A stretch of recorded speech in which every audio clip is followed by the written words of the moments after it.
আপনাতেই আমি সিজন 2 লিখনীতে ইশিকা ইসলাম ঈশা পর্ব 20। আজকে অনেক বছর পর মায়ের বিশাল সুটকেস খুলে বসেছি রেডি।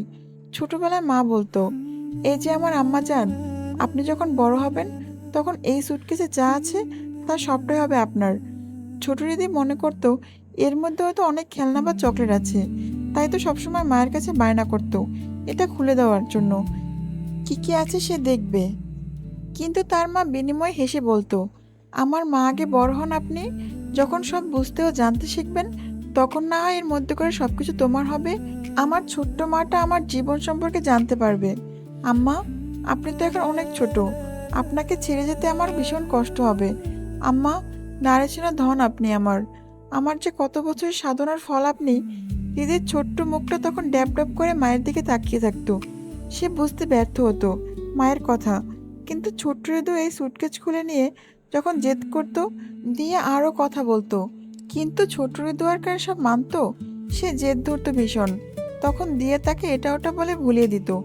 সব ভেবে চোখ ছলছল করে উঠল হৃদির। হৃদির জীবনে মাই ছিল সব। বাবা নামক মানুষটার কাছে মেয়ে হিসেবে থাকা ছিল অপরিচিতর মতোই, যেন দূরের আত্মীয়।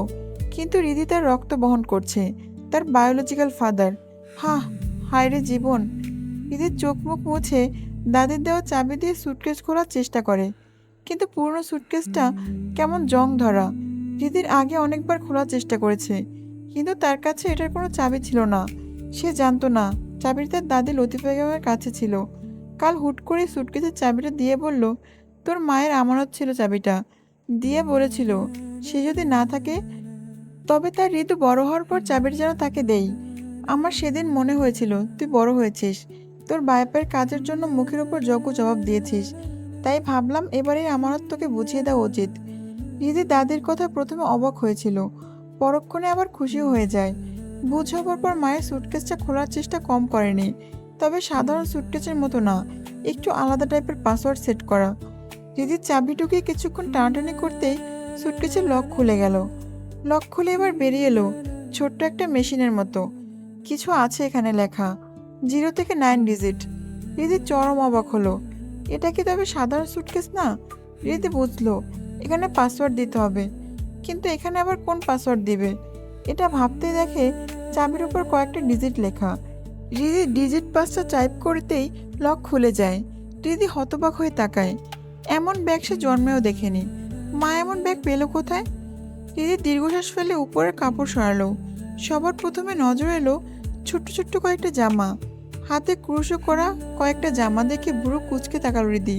প্যাকেট করা জামা খুলে চমকে উঠল, কি সুন্দর! ক্রুশো কাজের জামাটা একদম গোলাপ ফুলের মতো। রিদি ভারী অবাক হলো, জামাটা হয়তো 3 থেকে 6 মাসের বাচ্চার হবে। মা তার জন্য জামাগুলো কেন রেখেছে?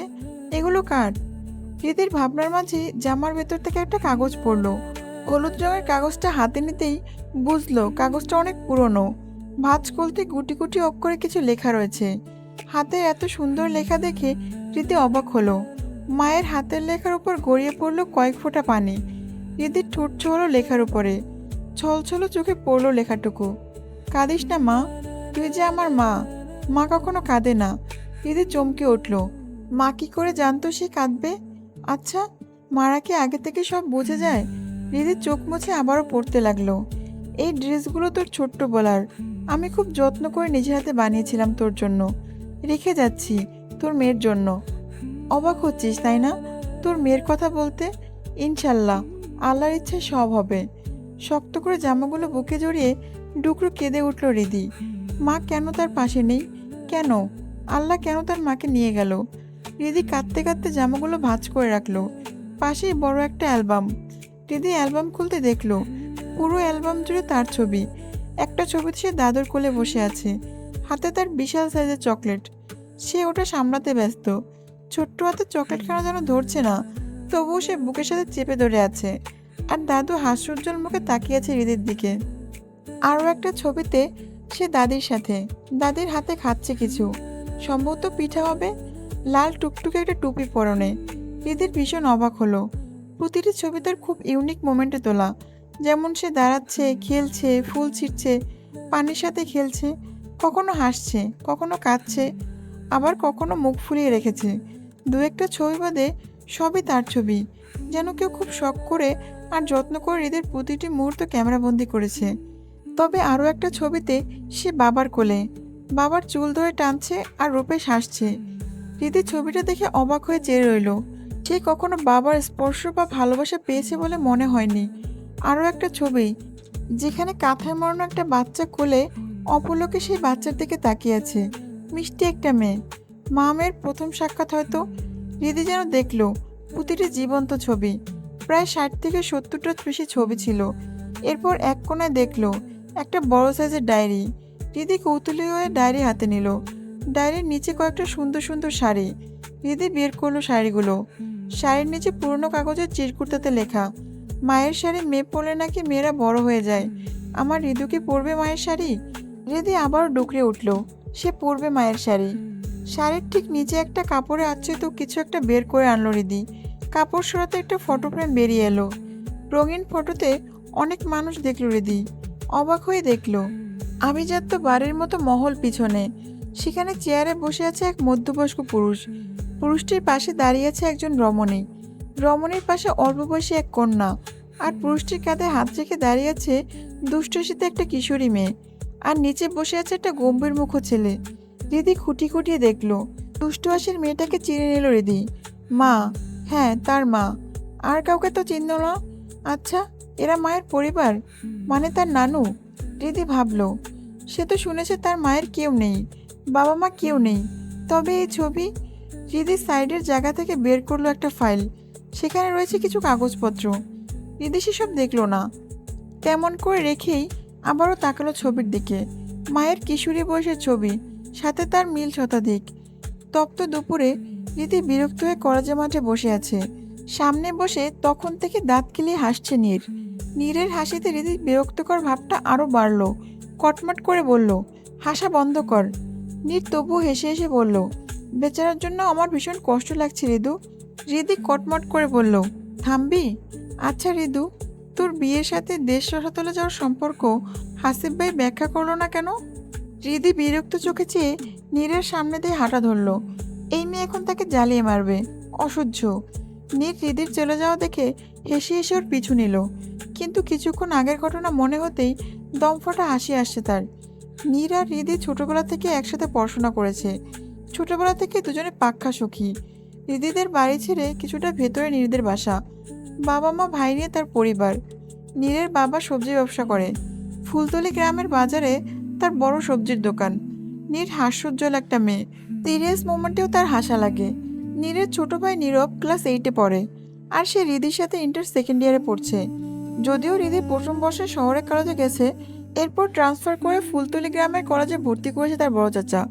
সকাল সকাল কলেজে আসতেই ফুল হাতে নিয়ে কোথা থেকে ছুটে এসেছে একজন ছেলে। এই যে চুলকন্যা কেশবতী, আমার ভালোবাসা গ্রহণ করুন। হৃদি বিরক্ত হয়ে তাকালো। কি সমস্যা আপনার ভাইয়া? ছেলেটি বিস্ময় প্রকাশ করে বলল, ভাইয়া? আরে ভাইয়া না, সাইয়া বলো। হৃদি এবার চরম বিরক্ত নিয়ে বলল, আপনাকে কতবার বলবো আমি বিবাহিত? আর আমি তোমাকে কতবার বলবো কেশবতী কন্যা, আমি তোমার এই মিথ্যা গ্রহণ করছি না। হৃদির চোখ মুখ কুঁচকে তাকালো। সে বিবাহিত। এখন কি সেটা সার্টিফিকেট নিয়ে করতে হবে, নাকি পিছনে লাগাতে হবে সে বিবাহিত? হৃদি কিছু বলবে তার আগে ছুটে এলো নীর। আরে হাবিব ভাই, কি ব্যাপার? হাবিব ওরফে ছেলেটা কিছু বলার আগে হৃদি বলল, এই নীর, তোর হাবিব ভাই বিশ্বাস করছে না আমি বিবাহিত। কাল থেকে আমার বাচ্চাটাকে আনতে হবে, বুঝলি? ছোট বাচ্চাটা আমার, ওকে তো আর প্যাকেট করে বাঁধতে পারি না। নীর বিস্ময় নিয়ে বলল, বাচ্চা? হৃদি কটমট দৃষ্টিতে তাকালো। হ্যাঁ, আমার বাচ্চা। নীর হৃদির তাকানো দেখে জোরপূর্বক হেসে পড়ল। হ্যাঁ হ্যাঁ, বাচ্চা। তোমার বাচ্চা আছে কেশবতী কন্যা? হ্যাঁ আছে। দেখুন আসিফ ভাই, আপনি বড় চাচুর একজন স্টুডেন্ট, আর আমাকে পড়াশোনার জন্য অনেক সাহায্য করেছেন, তার জন্য ধন্যবাদ। কিন্তু প্লিজ এসব বলে আমাকে অস্বস্তিতে ফেলবেন না। হাসিব হৃদির কথা তোয়াক্কা না করে আবারও বলল, তোমার বেবি আছে হৃদিতা? হৃদিতে তাকালো হাসিবের সহজ সরল মুখের দিকে। ছেলেটা খুব সাধারণ আর সহজ সরল। সেদিন মাহিরকে হসপিটালে ভর্তি করার সময় হৃদির খোলা চুল দেখে নাকি প্রেমে পড়েছে। হাসিবের এই অদ্ভুতভাবে প্রেমে পড়া ব্যাপারটা সত্যি অদ্ভুত। নীরা হাসিবের কথা কিছু বলার আগেই হৃদিতা স্বাভাবিকভাবে বলল, না নেই, কিন্তু আমি বিবাহিত। এটাই সত্যি হাসিব ভাই। হাসিব প্রতি উত্তরে হাসলো। ভালোবাসো খুব, তাই না? দিদি ফুস করে একটা নিঃশ্বাস ফেলে বলল, হয়তো, হয়তো না। মানবাভিমান চলছে বুঝি? হৃদি আবার হাসলো। তীব্র নামক মানবটির সাথে তার মানবাভিমানের সম্পর্ক কখনো ছিল না, আর না কখনো হবে। শুধু নামমাত্র একটা সম্পর্ক। হাসিব আবার বলল, তুমি খুব ভালো একটা মেয়ে রিদিতা। আমি অনেক মেয়েকেই দেখেছি, তবে আজকালকার ন্যাকা মেয়েদের মতো লাগেনি। খুব সাধারণ একটা মিষ্টি মেয়ে তুমি। আমার আম্মা বরাবরই তোমার মতো মেয়েকে বৌমা করতে চায়। আমার মায়ের পছন্দই আমার পছন্দ। তোমাকে আমার মায়ের পছন্দের তালিকায় গুলিয়ে ফেলেছি। আসলে সরি। তবে হ্যাঁ, তোমার স্বামী সন্তান আছে এটা শুনে কিন্তু আমি হার্ট অ্যাটাক করতে করতে বেঁচেছি। বাপরে, দেশের কি অবস্থা! এটুকু পিচ্চি মেয়ের নাকি স্বামী সন্তান। দেশ একদিন রসাতলে যাবে, বুঝলে? হাসিবের এমন কথায় ফিক করে হেসে দিল নীর। হৃদি সামান্য হাসলো। হাসিব বেশ রসিক বটে। আচ্ছা শোনো, ভাগ্যিস তুমি আগে পাত্তা দাওনি। আজকাল মেয়েদের মতো একটা রেখে একটা ধরার মতো হলে আমি কিন্তু তোমার মায়ে গভীরভাবে জড়িয়ে শোকাহত হয়ে দেবদাস হয়ে ঘুরতাম। নীর চট করে বলল, আজকালকার মেয়ে বলতে কি বোঝাচ্ছে না সুবাই?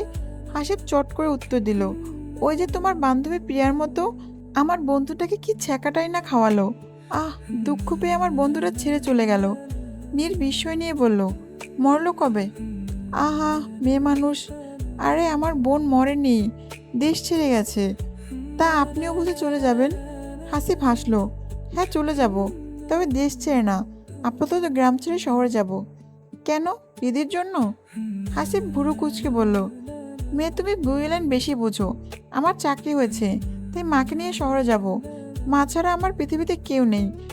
তাই আজ শেষ চেষ্টা করে রাজি করানোর পরিকল্পনা ছিল। এরপর দেখা দেখি, তারপর বিয়ে। কিন্তু সব তো জলে গেল। ব্যাপার না। এই ঋদু, তুমি কি ঝাড়ফু জানো নাকি? জানলে একটু দোয়া করে দাও তো। আমার ভাগ্যে বধূ যেন তোমার মতো হয়। দিদি হকচকিয়ে তাকালো, পরক্ষণে মুচকি এসে বলল, ইনশাল্লাহ, আমার চেয়ে শতাধিক ভালো মেয়ে পাবেন। আমিও দোয়া করি তোমাদের মান অভিমান ভেঙে যাক। হাসিবের কথায় রীতি মলিন হাসলো। হাসিটাও যেন আজকাল তার আসে না। শুধু কি আজকাল নাকি, প্রাণ খুলে সে কবে এসেছিল ঠিক মনে নেই। মা মারা যাওয়ার পর থেকেই চঞ্চল হৃদি ধীরে ধীরে নিশ্চুপ হয়ে শুধু পরিস্থিতি মেনে আর মানিয়েই চলছে তার জীবন।